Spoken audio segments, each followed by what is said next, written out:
Dressed in white protective gear and wearing face masks, this group of students being introduced to the machines used in manufacturing Taiwan's cutting-edge semiconductors. They are part of students from 8 countries attending a summer camp organized to raise interest in Taiwan's most vital industry. And many of them are in their teens. I'm interested in robotics and some sort of tech things, so that's why I would like to understand what Taiwan is currently developing, and because semiconductors are a very key image of Taiwan, so I would like to understand more about that. One common factor binds these participants: their deep interest in technology. Nicholas, who has come from Singapore, says he wants to know what goes into making the devices that he uses so often. NVIDIA is one that I really look at, that I analyze sometimes. And then, of course, TSMC is a very interesting one here in Taiwan. And I'd say that a lot of these just tech companies are interesting to me because I myself really enjoy playing video games. So I'm I'm really just always using these semiconductor products, and so to me, most of these companies are really interesting. It was a learning experience for those who have decided to pursue a career in software. I think it's a pretty unique experience to gain some knowledge on the semiconductor industry, and being Taiwanese, I think it's pretty important to have that knowledge because semiconductor is such a huge part in the Taiwanese economy.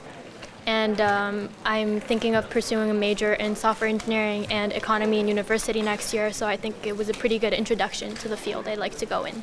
This camp, organized by US chip design software firm Synopsys, is among several such events by chip companies and Taiwanese universities in recent years as demand for semiconductors surges across the globe.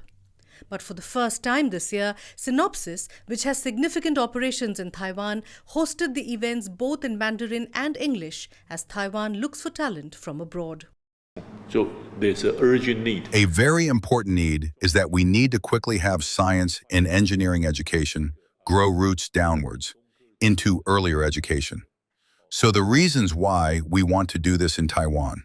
One is because semiconductors is Taiwan's strength, and the other is to solve the talent dilemma facing Taiwan. Taiwan's slowing birth rate is a problem. The country's annual number of births has dropped nearly 36% in the past decade, according to government data. And the number of STEM graduates has also fallen by around 15% in that period. Taiwan is home to TSMC, the world's largest contract chip maker, besides other leading companies. And as demand for the semiconductor industry grows, Taiwan can ill afford to let go its grip over the industry. Although students are willing to study, the supply of semiconductor talents or talents in the field of electronics and computer engineering is limited every year. Then back to the last question you just mentioned. The last factor is that because there are too many semiconductor companies that want to expand, not only in Taiwan or companies coming in from abroad, they want to settle in Taiwan. And their demand for this kind of talent is quite urgent and necessary. Therefore, in this case, we will find that it is fair to say that the talents cultivated by traditional semiconductors or electrical engineering departments are not enough. Last year, the National Taiwan University launched a global undergraduate semiconductor program for foreign students. That included Mandarin courses to help students stay and work in Taiwan. The program now has over 40 students from more than 10 countries. TSMC has begun talent hunting to Germany, backing a program that would send German students to study for a semester at Taiwanese universities before interning with the company. Last month, Taiwan's National Yang Min Chiao Tung University launched an outreach program in July backed by TSMC aimed at making chip science fun through interactive teaching tools and online games. The aim is to draw the attention of children as young as 10.